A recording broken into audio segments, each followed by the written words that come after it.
Hello, everyone, and welcome to today's webinar, What's New in Carlson 2022? I'm your host, Ben Johnson from Carlson's marketing team. If you have questions at any point during today's webinar, please feel free to enter them into the question box in the GoToWebinar window, and we'll do our best to address them by the end of today's presentation. And of course, if we can't get to your questions due to time constraints, we'll be sure to follow up with you by email after the training. We'd also like to note that about 2 hours after this webinar ends, you'll receive an email with a link to the recording of the entirety of today's session. And with that, I'd like to introduce today's presenter. He's a professional land surveyor, and he's also Carlson's product manager for survey and civil products, Doug Aaberg. Take it away, Doug. Thanks, Ben. Good afternoon, everybody. This is entitled What's New in 2022. There's, I think there's probably a list of improvements on the download site. If not, I know those could be emailed to you.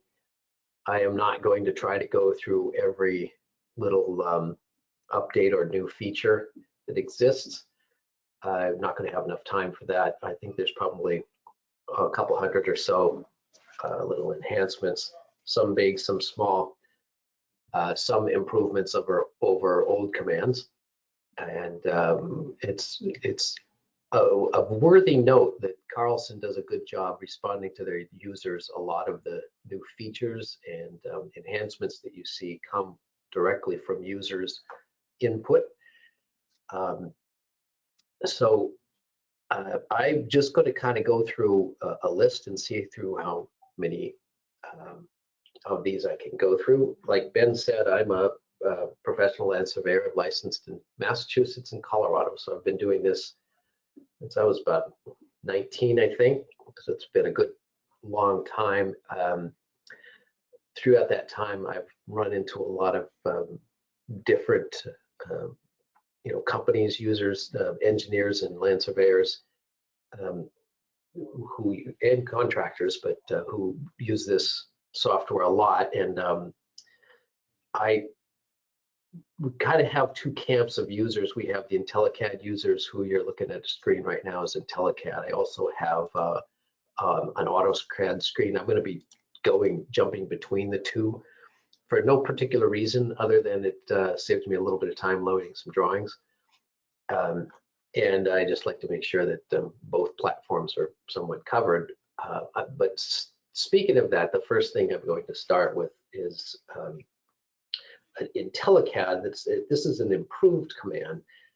A lot of people I work with that we talk about the platform, whether they're going to use IntelliCAD or AutoCAD, longtime AutoCAD users struggle sometimes to change over to IntelliCAD, even though it's a significant cost savings.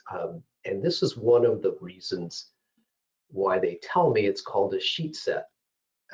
So if you're an AutoCAD user, you have a sheet set manager. IntelliCAD handles sheet sets differently. It's not the same thing, but it does have a fairly effective way of handling sheets. It's not quite the same, but it's actually done under the file and done under the plot and then publish option. So I use that. It reads through with this little default button checked here is automatically loading all drawings, and then I can filter those by layouts only. So a typical application is you have layouts at the bottom of your drawing, and those are what you're going to actually print, your paper space. But you can also open other drawings. So you don't have to be in the drawing that you began with. You can go to any project that you have in your project list. This is our project list here, and you can open them up, and you can open up any file that you want, any design file you want, and it'll read through those and find all the layout tabs and add them to this list. And then when they're in there, you can delete them, you can reorganize them any ways you want. So you can move them up or down, put them in order. And the idea is that you're going to send a large set of drawings, like say you have something that's got multiple sheets to it, you're going to send it to the printer or to a PDF file all at once without opening each drawing and hitting print. So you can override the default is the printer named this page setup, so the page setup would be in there. You can actually highlight any one of these and change that page setup. And if you had a stored setup, you could add that in here at that time, or you can override the whole thing and put it into a PDF or a DWF file. When you get this all set up, then you save that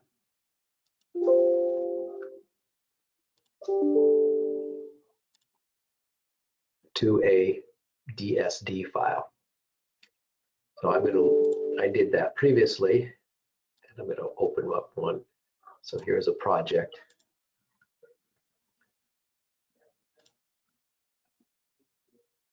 And it reads that PSD file. Now it's pulling these layout tabs from another drawing that I'm not in.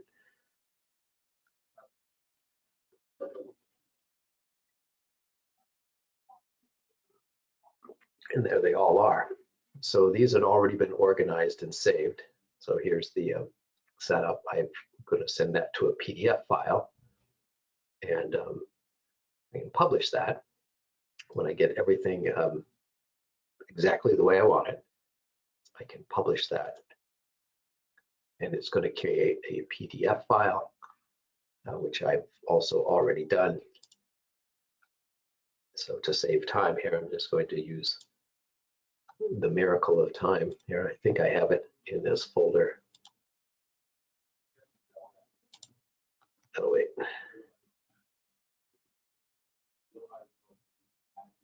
I think I started clicking around while it was working here. Yeah, it's publishing.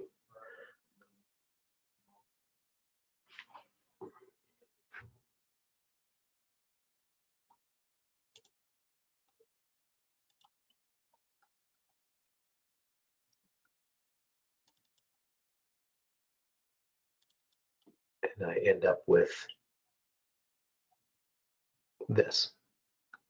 So here's the full sheet set. So there's 24 sheets in this setup. And so here's a subdivision plan that we were working on. And that can be sent to the printer, or you can set this PDF file. Now, like I said, it does work differently than AutoCAD. AutoCAD's got some ways to add in fields for title blocks and sheet numbers and stuff like that. And you can change it from that setup. So it doesn't quite do that, but it is definitely an enhancement. Most users that I work with, they just want to do pretty much exactly what I showed there. They just really want to have a sheet set up for a large project and be able to print it anytime they want.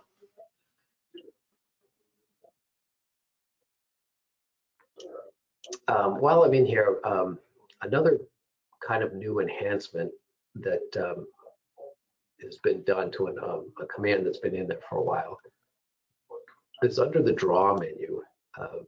Carlson's had this draw to standard quite some time. What they've done now in this release is they've added a bunch of preset standards. So if you can set up, if I take a look at the settings or the draw standard item manager, this is kind of the idea that they'd have, is that you would have, let's say if you're going to draw a building. So the whole premise of this idea is to standardize within an office. It's, you know, for people who have been using CAD for a really long time may not get as much out of this, but if you have new drafters in your office and you're trying to get them to draft to a particular standard, so particular layers, particular text styles and fonts and sizes and those kind of things that new drafters actually struggle with a lot, you can set up these standards. Now, so what's new in this release is they preloaded a whole bunch of them now that you can just go through and edit if you want to. But let's say I was going to draw an existing building. Here's the functions, and it's going to draw a line. It's going to add text, so you can add these different things. If I can, the line that I was going to draw, I can put it on a particular layer and give it a pen width and a color if I want. And yeah, I can actually add in offsets for certain things. Same with the text. You can add that, and you can pick a text style. You can preset the text. So let's just say I'm going to call it an existing building.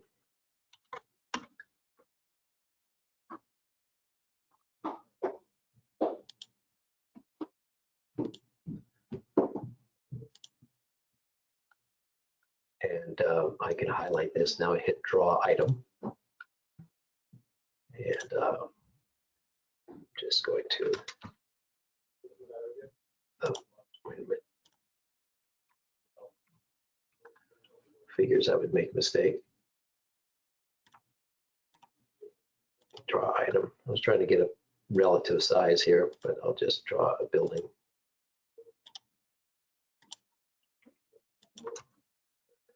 It's not square because I didn't take the time, but it drops in the label.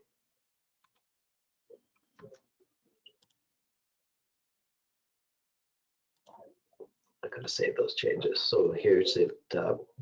If you have someone who's drawing that, you know, it just sets this up in the way that you want it to be drawn. It's kind of like it's a good tool for, like I said, for a new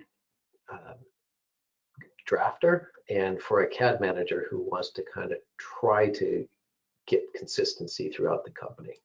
Again, that's under draw to standard. And once you have these set up in the manager, you can just pick draw standard and pick whichever one you want to draw.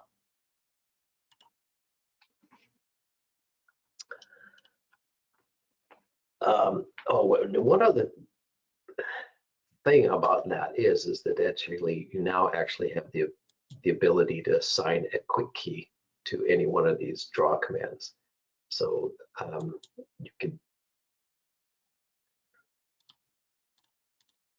you can assign a quick key, so then you can just type that instead of going through this drop-down menu. So another new thing that we have, switching over here, is drone mission planning. So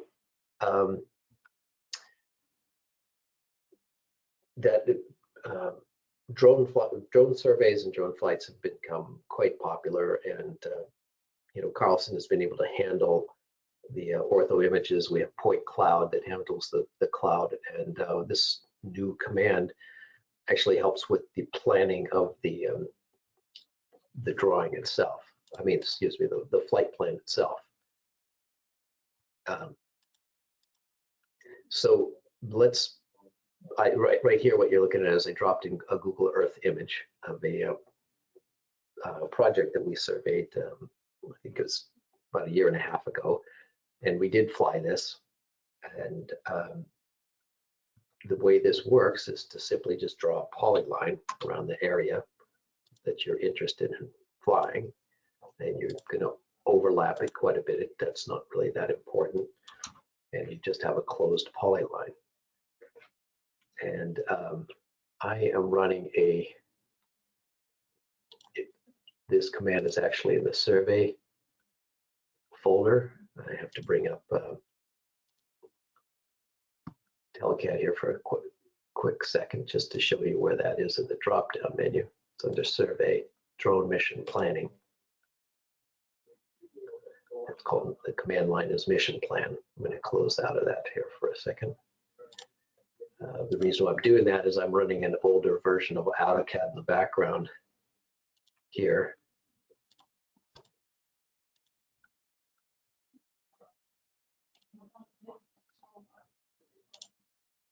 back to my site. So I have to type it, mission plan. I haven't added that to the menu just yet. Close this out. So what you have is you put in your camera information and you put the height above the ground. So let's say if I'm going to fly 100 feet above the ground, I pick the perimeter, which is that polygon I just drew, and it asks me, would you like to select a home position? They'll say yes. I'm going to say we're going to probably home the drone right here in the parking lot, and then select a perimeter. Yes, I'm going to do that, and I select that perimeter, and there's my flight pattern. And so that's controlled with the overlap. And so you can go into your settings and you can look at your overlap of each image and your aspect ratio. If I change this to say 150 feet above the ground, you're going to see that change. So you get an idea of how many pictures there's going to be and what your flight plan is going to be. You can save this plan. It's a file called .plan, and I believe right now that it's compatible with the DJI. I don't know about the other drones on the market, but it's designed for a DJI at this point.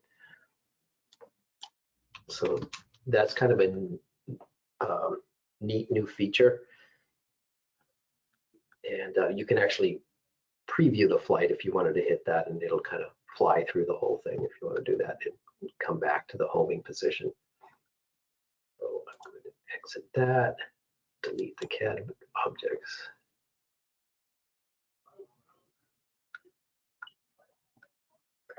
And we're back to that.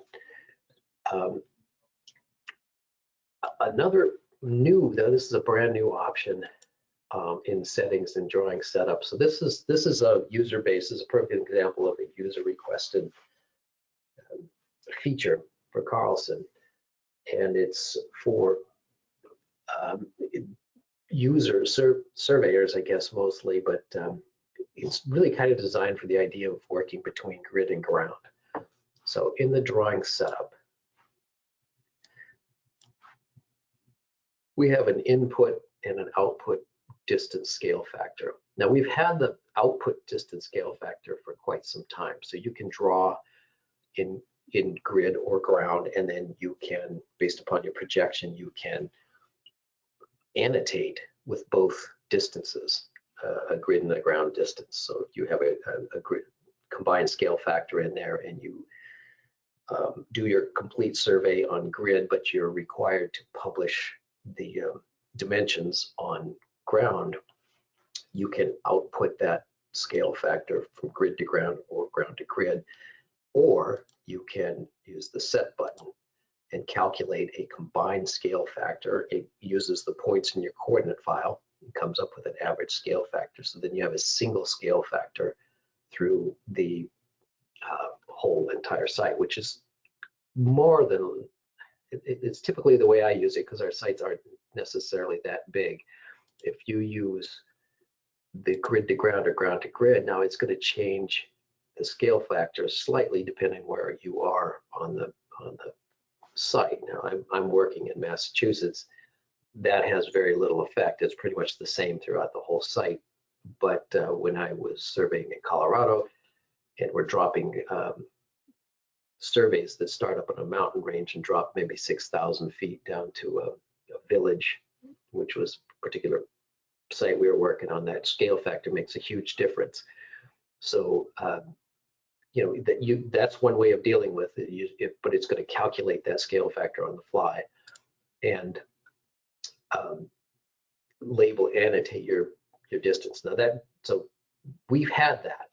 Now we actually have an input scale factor, and it kind of works the same way. So you can work grid to ground, and if you enter in a distance, it's going to, so let's say if you're working in grid, your whole surveys in grid, and your most record information is not going to be in grid, it's going to be ground distances. So you want to enter in some record information, ground distances, it will scale it to the appropriate grid distance.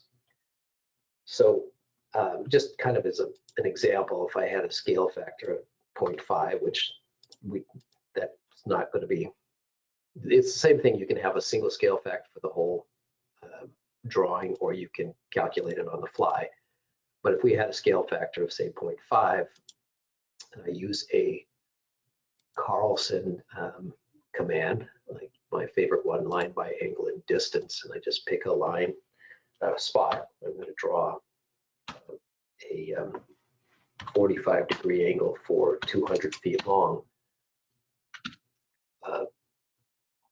I entered 200 feet, but if I invert that, it's actually only 100 feet if I list it for my properties.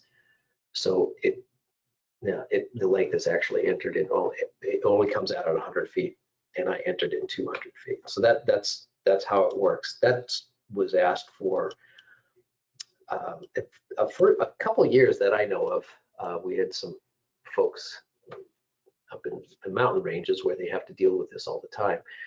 So that is, up until then, I used to, if you had to do that, would draw off to the side and then scale the entire record dimensions and drop those in on the grid points. So the other thing of worthy note that I do use quite often in the drawing setup. Now we've had this for a long time, so it's nothing new. Change that back to 1 before I mess that up, but it's this rotation angle. So you can enter in a rotation angle for annotations. So we pretty much always do every survey on grid. We take advantage of using our BRX7s and 6+s, and we do. They're involved in pretty much every survey we do. However, sometimes we'll want to publish the plat on a record bearing system, especially in some situations. In Massachusetts, we have a land court, and they require that you do that. So I want to still continue to work in grid, but I want my bearings to be labeled on a plan system. So all I have to do is put in a rotation, which is the difference between the grid north that I'm using and what the plan north is going to be. So you'd put in whatever, 13, 14 degrees, whatever it happens to be. And then when you continue to work, all your surveys is still done on grid. It's just so when you produce your plat, you label the bearings and distances, it's going to alter them by that rotation. So it's a way to work on grid and publish on plan. So that's kind of your grid to ground tools summed up right there. Another new thing.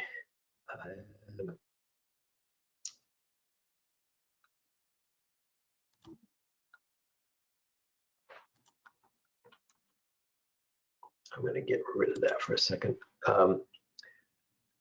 Another new thing that we've done is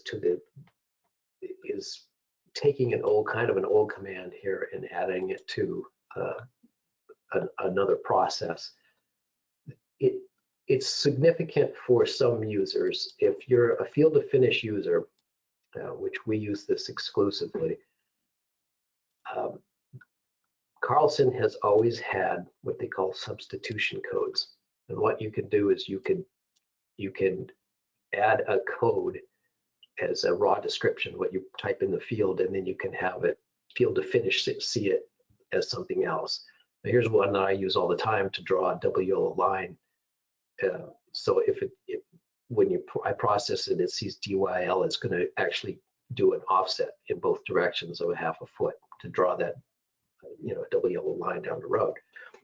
But let's just say I had something else, like if somebody coded something wrong in the raw file, you can say they coded it EP and it was supposed to be EOP because that's what your code was set to. So if I did something like that, I'm going to exit out of this here. Now in Edit Process Raw, I can open up a raw file. Under Tools, apply field to finish substitution codes. So if I did this right, I don't believe I remembered to save that.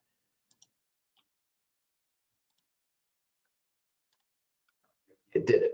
So now it took the EOPs and changed them to EOP. So it changes your raw file to match the substitution code. So what this comes in handy when you're working for clients that require that you use their codes.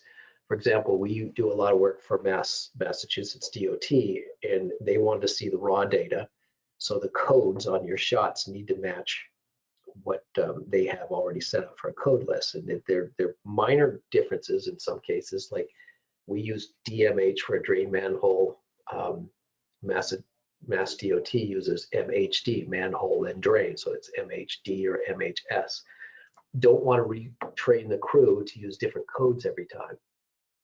So this is a great way to, the crew just goes out and does their survey work the way they do all the time. I come back in the office and then you run that substitution code and it will correct them all to the Mass DOT. So you can set up those substitution code lists for, I'm not going to say that because EP is actually the code that I do use. That you can set this substitution code list, you can import and clear that, and I can import and I can find my standard substitution. So there's our in-house substitution code list. So you can just save these as per client or in like DOT or whatever it's going to be.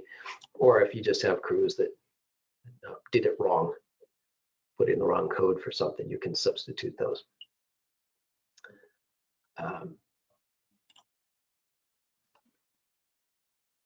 So while I'm in field to finish, there is a new option that I particularly like.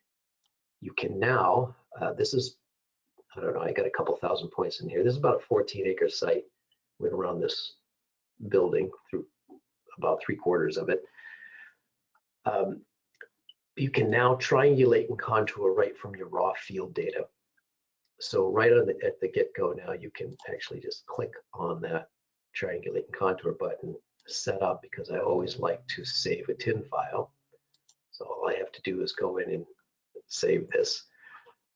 I'll just call it existing. That's my TIN file. Contours, these are all set up by whatever your standards are. And I just hit OK and process these points.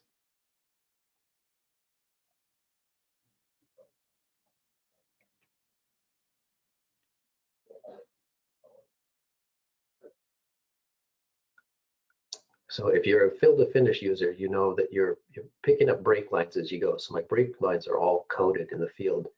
They're part of the field to finish.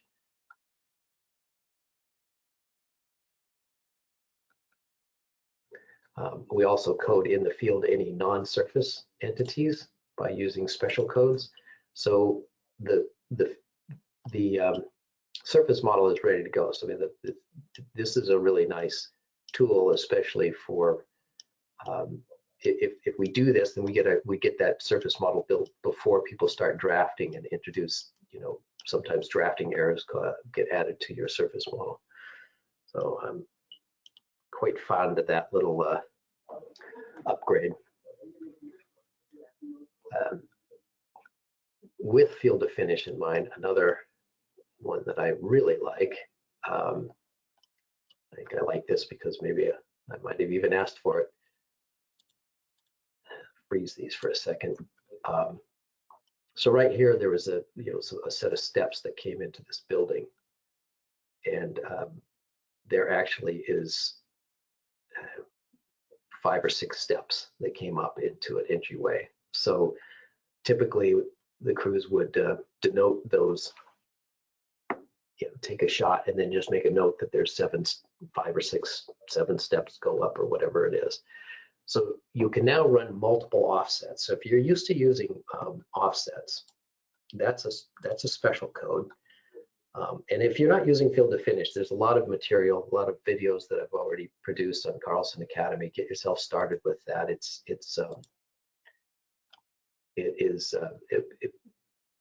This is a fabulous command. I mean, it's such a game changer for efficiency.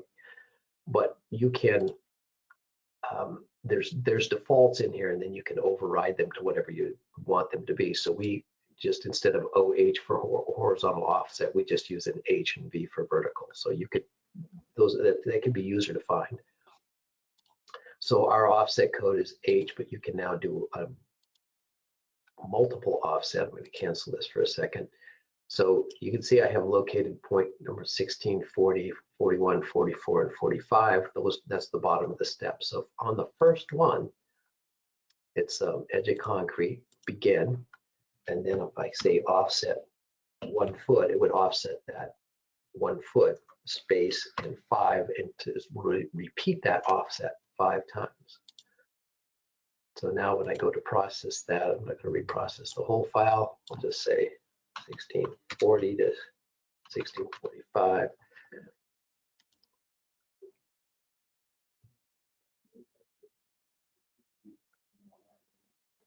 There's my staircase. So I specifically like this for steps. You can use it for anything. So any code that you come up with, you can offset in the field multiple times. You've always been able to offset, but you could use that for curves. It works on vertical too. So you can offset multiple vertical offsets, and you know, they would, if they changed, you would need to add the vertical offset each time it changed, but you can define a lot of features that way in the field with that multiple offset. So another one I particularly like. Still on Field to Finish.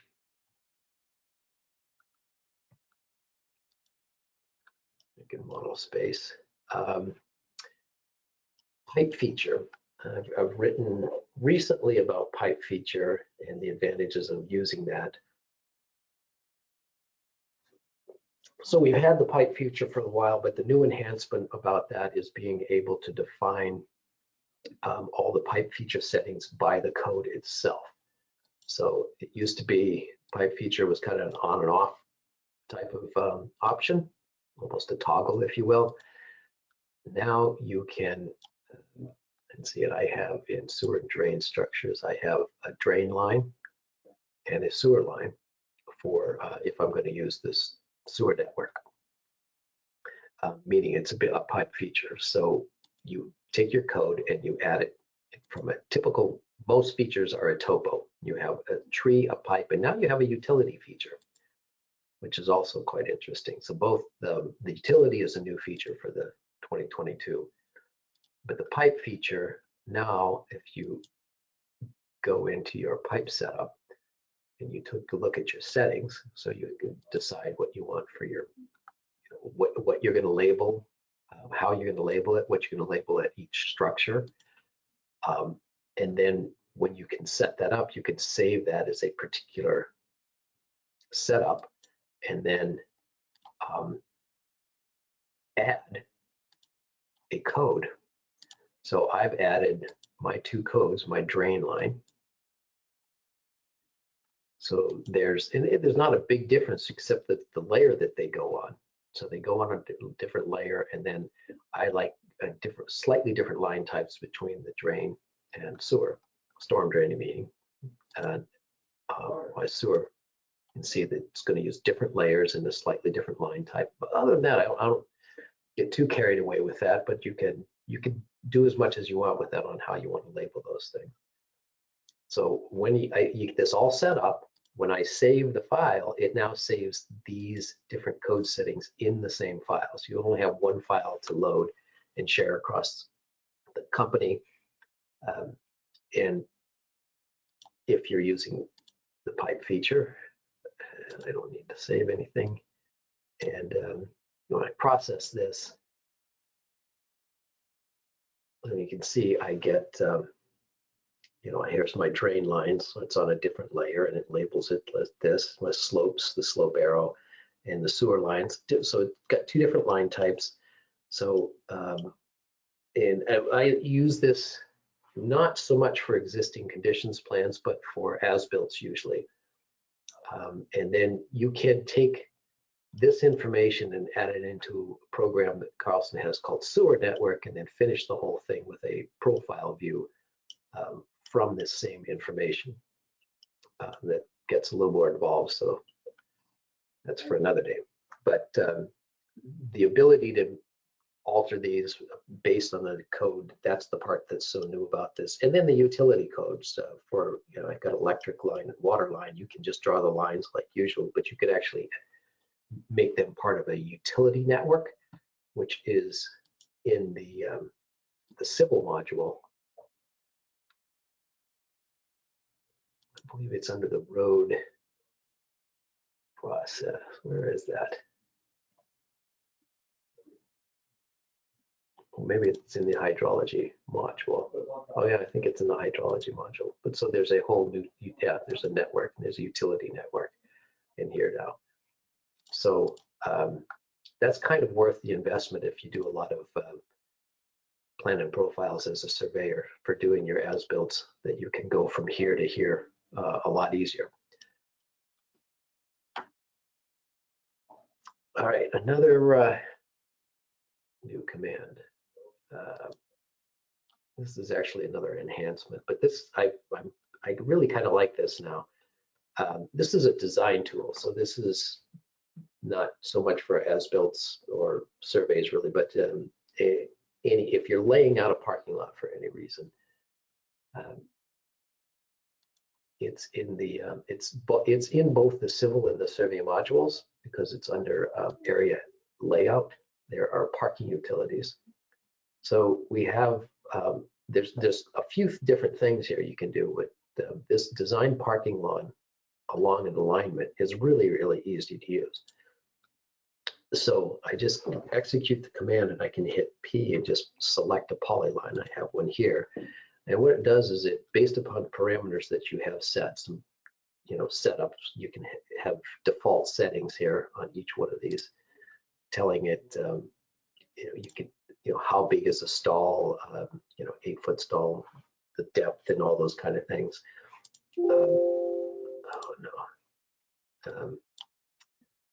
But what it does is it tries to do a best fit out of that based upon the line that you selected.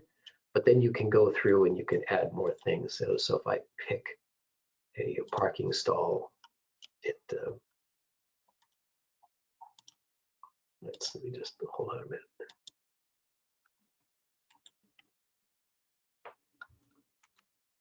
I got an error on that somehow. Try that again. All right, so if I pick the stall, yeah, you see it highlights it so you can see where you are. And it like, this is just part of the default, those little islands, but I can go here at the end and I can add like a little backup by just selecting what you want and moving it to the left. This is to the right side, so if I select that, you can see it highlights it again where that is, and I can remove that little half island and I hit OK and it draws it. It's a good starting point. You may go back through and make some changes to that. You can do it in the format that it is, but this is just line work, so it just draws polylines. It's Carlson after all, so you've got it's not an object that's difficult to deal with, but I can actually adjust that by reselecting that. And let's say if I want to get rid of these spaces here, I can add the beginning of this. I can add not an entrance. I would add just an open area, and I can move that up. And so now I have an open area there, and so now I don't have spaces right in there, and I can maybe draw another one. Again, here's the little polyline. I'll just let that go. And so, there's a quick way to lay out your basic parking lot. And then, like I said, you can end up fine tuning that and adjusting it. But it's a pretty neat command. There's also just a perimeter parking plan, or layout that I like, and it is design parking inside perimeter. So this works a little bit differently, but you just have a closed polyline and it creates spaces like that. So, and then allows you to go back and adjust them. Again, you set up the defaults about the size of the spaces. And, but now I can pick this and actually pick a point and adjust it. If I go far enough, it adds in another island in there. So it's pretty cool.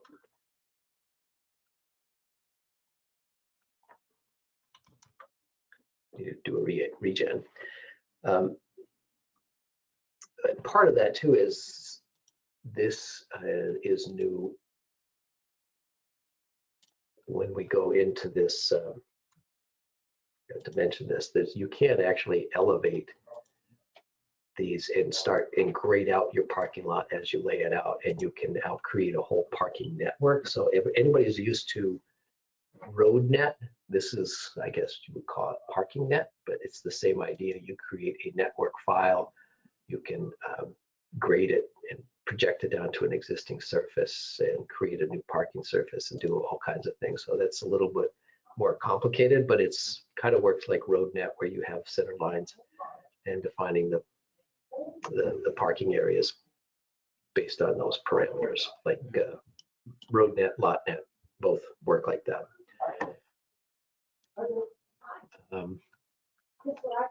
Another new enhancement, so we've had this for a while, I'll use this as an example, is creating retaining walls. So I'm going to start this with, I just have a pad here, and I'm going to grade out this pad, and I use design pad template. So if you don't use that, check it out. This is really a really robust command. I'm not going to have any restriction on the grade limit. So right now I'm just going to grade this pad out at a 3-to-1 slope. That's all I'm going to do to start with. So if you're designing something here, that's typically the way at least I would do it, is see what the grading is like and then start figuring out how you're going to adjust things. Right, final surface. So all I have to do is pick this pad, project it down to an existing slope. The slope, existing surface model, which is the contours you see under here, which I had created already. So those would come from your survey or whatever data you had. And I'm going to project that slope. I've just put a 3-to-1 slope. And then you give it a pad elevation to make it, to demonstrate this better. I'm going to put it like elevation 30 and adjust the parameters no. And then I'm going to create a new surface out of that. So I have the existing surface. I'm going to create a new surface. You can actually merge it. I'm not going to do that now. I'll call it pad. I've done this before, so it's going to say, do you want to replace it? Yes. So there's my pad template, or my pad surface model. I can look at that in a 3D viewer. Pick the pad here. And you can see I've got this slope dropping down here. So I really wouldn't want that. It's going down into a ditch here. So I'm going to now add a retaining wall to this corner. So I can do that just by simply drawing a polyline, and I'll give it like some kind of a wing wall or something. And there's a couple rules about this. One is the bottom of the retaining wall is to the left. I drew it in this direction, so actually I'm going to reverse that polyline. Rev PL does that. So I have it going this way. So left is to the bottom and right is to the top. And this creates a, it's not an object, but it's a smart polyline under in my civil module is where this resides. It's under 3D data, wall polyline profile editor. So all I have to do is select that polyline, And I'm going to use the reference as the pad that I just created. I open that up, and there's a profile. And I think it starts by offsetting the top and the bottom, so I can edit the top or the bottom. I'm going to leave the top following that grade line, and then I'm going to edit the bottom, so you can see how it turns from white to red. And I'm just going to straight grade it through here and remove those sections. So now I have, that's my bottom wall, that's my top wall. That's all I have to do to it. I can do things like create solids and use those. You can also add freeboard, and you can add a bury depth. You can vary the wall from the top to the bottom. So you can do things like add footings, and you can do a layback slope if you want to not make that vertical. And you could actually create a texture to look in your 3D model if you're interested in some presentation. And just can hit OK. And now there's a couple things I can do with it. The one thing I can do with that is I can actually go back to Design Pad Template, and I can reselect this top of this pad, but this time I can actually pick a grade limit, and I can say front of retaining wall or back of retaining wall.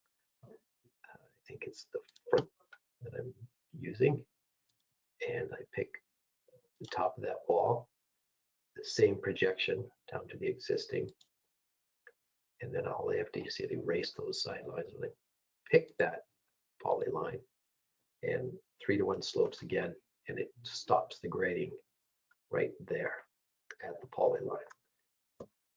So I'm going to go ahead and recreate that pad surface. And let's take a look at that.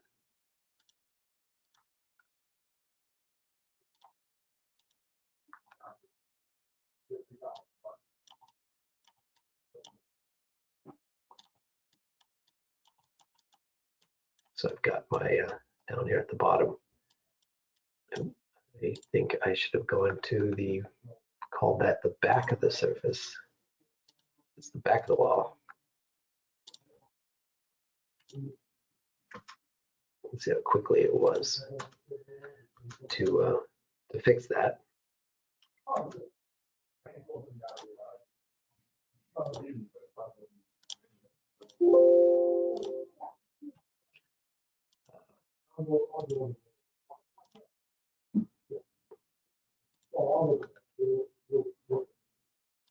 That's better. So there is my retaining wall into the surface. So you can see it stop right there. So that's one way of dealing that. The other thing that we could do is for those people who use SiteNet, which I'm a huge fan of, I can actually get rid of these sloped lines here. Actually, let me just undo back to where I was here. So instead of doing that, I could pull this whole thing into SiteNet instead. So here's my retaining wall. So it still just looks like a polyline, but it's a smart polyline. It knows that it's a wall. I can set a boundary. If you're not using SiteNet and you're doing design work, you got to give this a try, because I have a boundary, and then I tell it what layers I'm going to use for design. That's it. Oh, the only tricky thing, or the only rule about the whole thing, is that the entities in that layer have to be elevated, and these pad template lines aren't elevated. They're 3D lines drawn. So that's all it needs. And then it's a one button hit make design. You can even see temporarily it turned that into a retaining wall. When I look at that surface, which would be this one, and you can customize these names. That's not the one before slope. you can see a better picture of the retaining wall in there. I can even go back and edit that.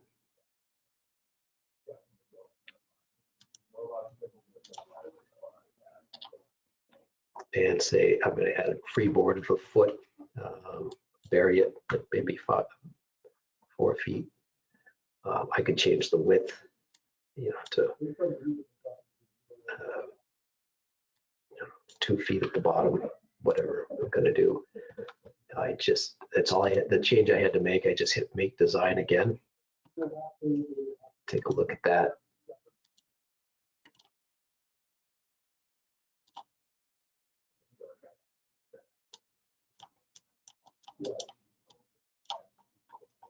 And you can see the freeboard on the wall now. And if I bothered to make a solid, you would actually see the whole length of that wall, including the footing. So pretty slick design tool combination of the retaining wall and SiteNet. You can add retaining walls anywhere you want, really, really quick and easy. Let's see, I've got about 5 minutes left. I think I have time to get into PointCloud because we have made some good enhancements in that. Let's switch back to IntelliCAD. All right, so this is a site we surveyed, and I flew it, and we drew this whole thing up mostly from an aerial drone survey. So we have these parking stripes and things like that. I didn't have 2022 then. This is a couple years old. So there's a couple enhancements that we have in PointCloud now that would make this a whole lot easier. Load up PointCloud here real quick.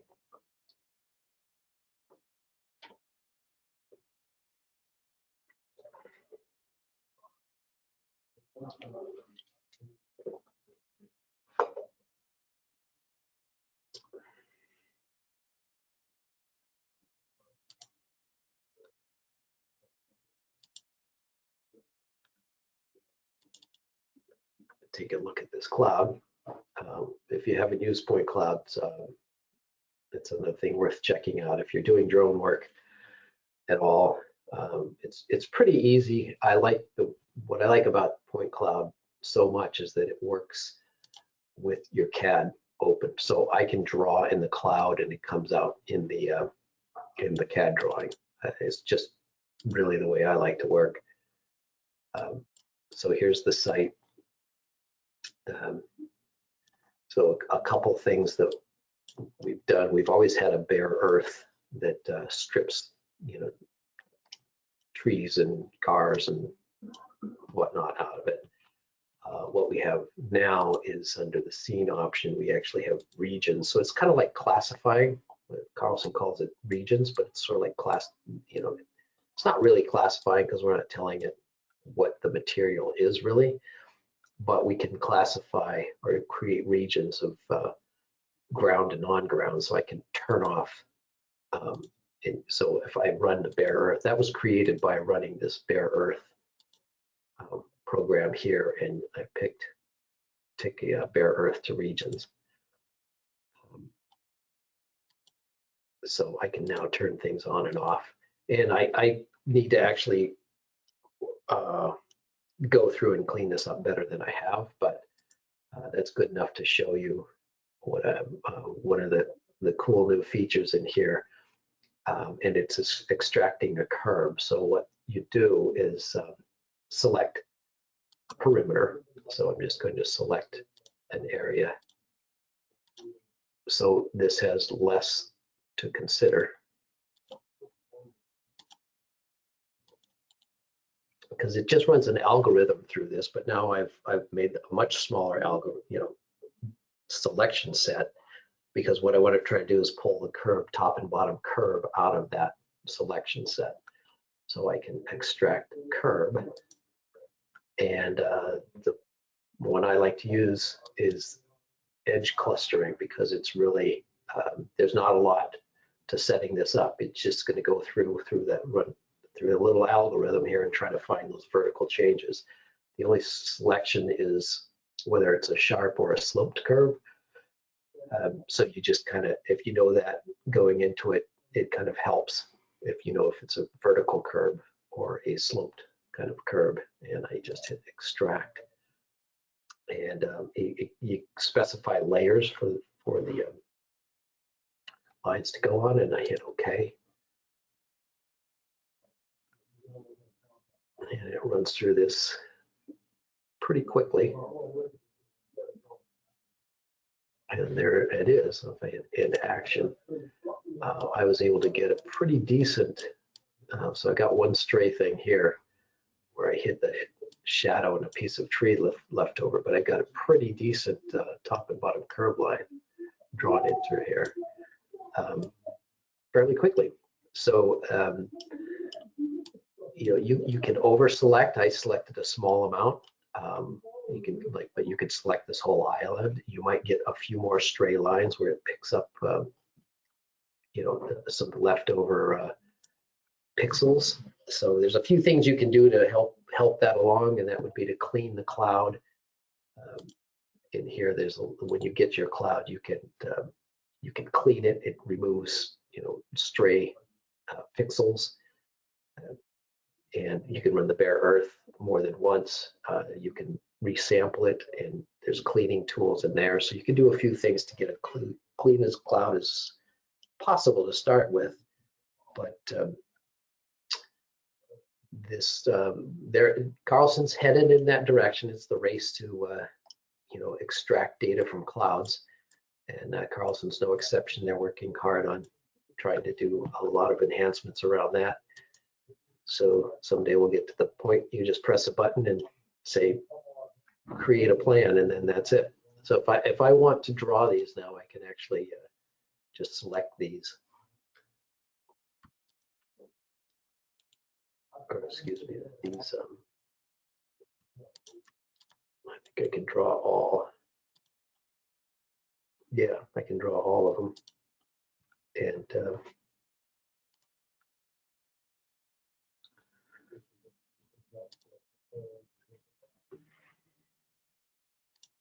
drew it to CAD. I can minimize this, and here's my curve lines.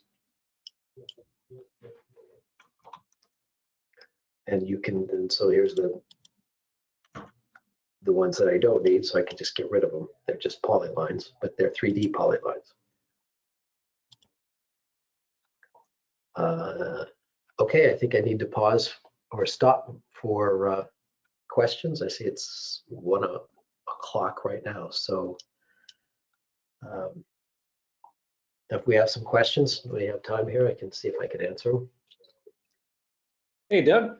I think you kind of addressed this already, but I think we had several people ask about, in your example of the school earlier, how you drew all your parking stripes without shooting every stripe. Oh, yeah. Yes. That's another command I'm particularly fond of. Let's see which one. No, it's not that one. It is, oh, it's this way, right here. Right, so there, Carlson has an infield to finish. It's a special code. So this is probably the one that they used. Nope, it's not. Let's see which direction they shoot this from. 55, 66.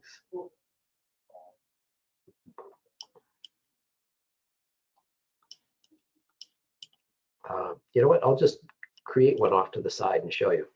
So it's under field to finish, under special codes. There's a parking code. So default is the whole word parking. We abbreviated it to PRK. The way it works is to let me just draw some points here. So you use a code that draws a line. That's PS for parking stripe. That's ours. And then PRK, and say it's 8 spaces. So that just defines the outer limit of the parking. The next one, and it can be at an angle. I'll make it an angle. Just as the code, once it sees the PRK code, or the parking code, is looking for 2 more shots in sequence. Sequence meaning that it doesn't have to be very next shot, but the next number. And we have PS here. So you take a shot here for the beginning stripe. This one defines the depth. This defines the end, and the space number tells it how many spaces there are in it. And so points 1 to 3.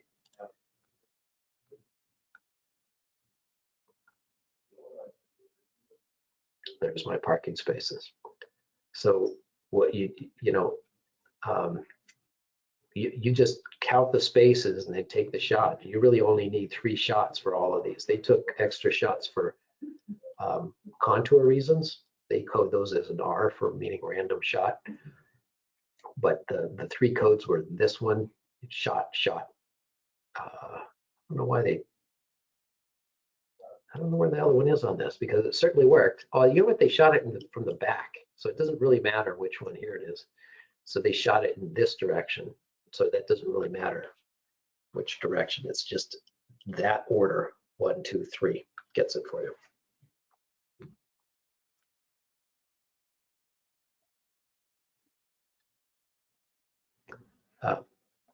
Another question?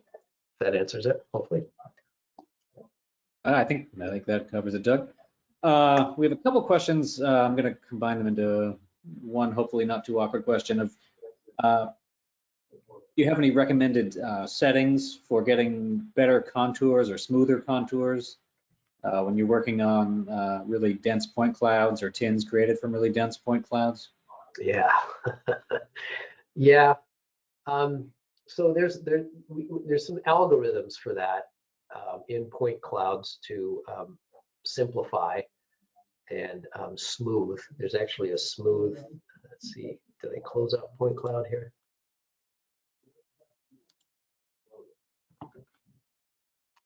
There is a smooth command.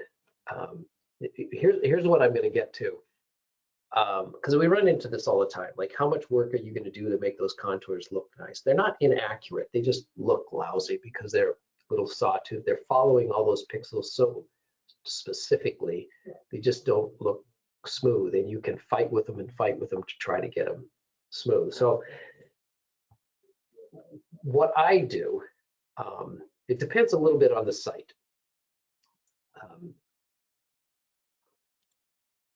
Let's open this up. So what are the actions you can do? I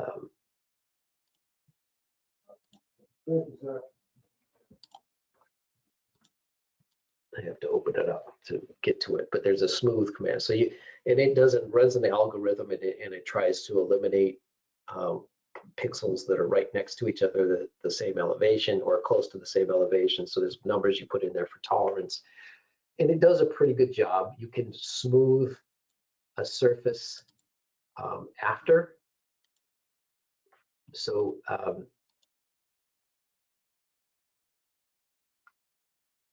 so you can create a tin, and you can smooth this cloud. If you smooth that, you're going to,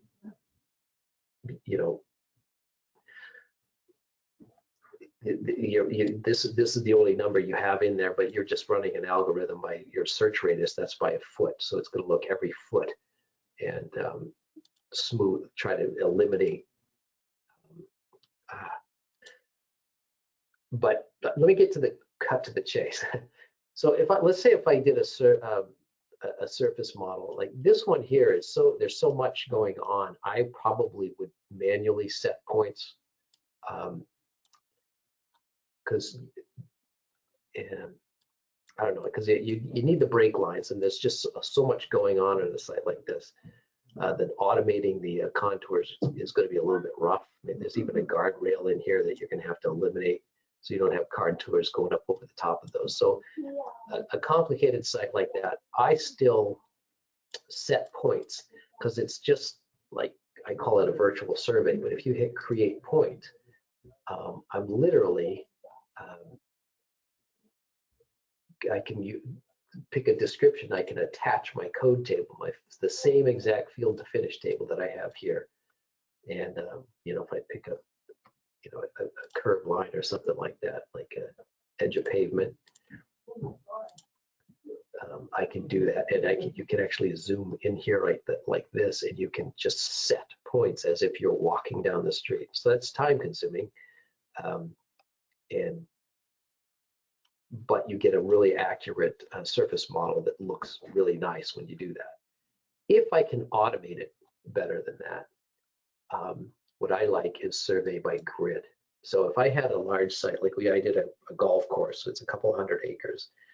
I have to end that action, send point, survey by grid, and I can give it a grid dimension. So I said like every 25 feet, and give it a point description of just a random shot, starting point number, and then I go and it just goes through the whole site and sets a grid at every 25 feet. So there's my basic surface model. Those contours look really good because they're created from Carlson's surface model, and it's not so big that you can't deal with it. But then I go through and I use things like this curve extraction to get the break lines, because it's going to, that random, you know, you're never going to get all those little break lines in there. You're going to get kind of an impression of where tops and bottoms of curves are. But I'm going to then go back and either set points along the break lines, or I'm going to use some of these extraction commands to extract, you know, curves. They actually have, you know, we have color lines that you can extract based upon the color. There's, you can do a slope. If it's which works pretty good. If it's a very distinct slope, it's not going to work in an area like this. There's just too much junk in the way. So I know that's kind of a long answer, but I end up with a map. I'm just like everybody else. I want a map that looks nice, and so my typical go-to, if just trying to smooth them out isn't going to work,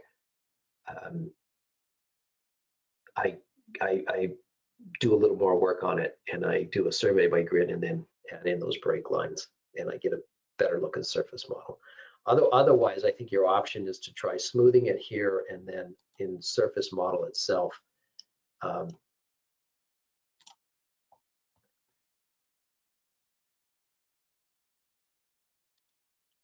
there is a, I think it's in the utilities, there's a smooth function as well.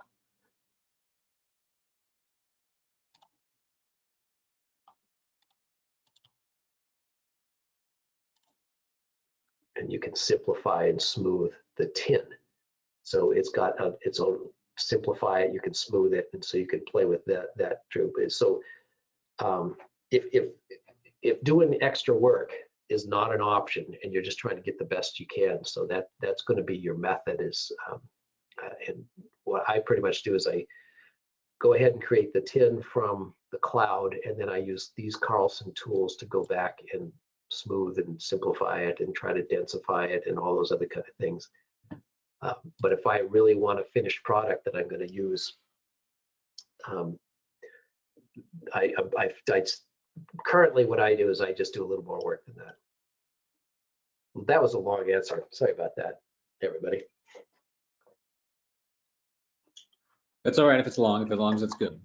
I don't know if it's good. It might be disappointing, but I'm just like everybody else. I just go, it drives me crazy if I have contours that just don't look good, and a really dense surface model from a cloud. The points are so close together that even doing simple things like swapping faces and stuff like that on the tins are on the triangles, or it's just they're too small. You just don't accomplish much. You've got to simplify it first. So, but it does do a pretty good job. I mean, I don't, you know, they look better, they look nicer. Smooth the surface in PointCloud. Actually, it doesn't look bad. All right, Doug, I think, what do you say? You want one more question? Sure.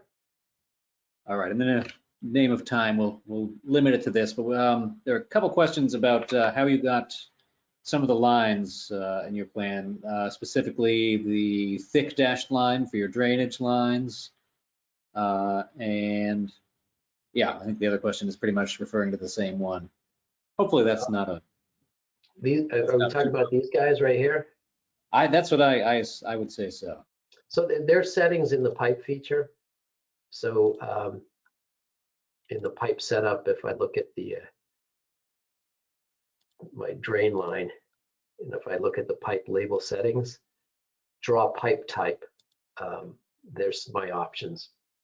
So you can just take whatever's in your code table and use that. You can just do a 2D polyline. 3D is cool because it draws it at the depth, and you can look at it in 3D if you want to do that. But I like, so there's a double width, which is what I have for the green line. And then there's the double dash, or the dashed width. It draws it at the actual width of the pipe size. That's what I like about it. So that's drawn, that's an actual 12-inch line. So it's drawn at 12 inches regardless of the scale you're drawing. So it draws it at a true width. So if you do have a really big line, like a 36, 48-inch line or something like that, you can see the width right on your plan, which is important in a lot of cases for clearance. So but that's what it's all right stored in there. All those options that you see there, they're all in there. Look at that. Concise, to the point. That's what we're going for. I didn't go down a rabbit hole this time, Ben. Well, I didn't say that. What are you talking about? It was just a simpler question. Much simpler question. But yeah, I think that's the end of the big questions for you today, Doug. Okay.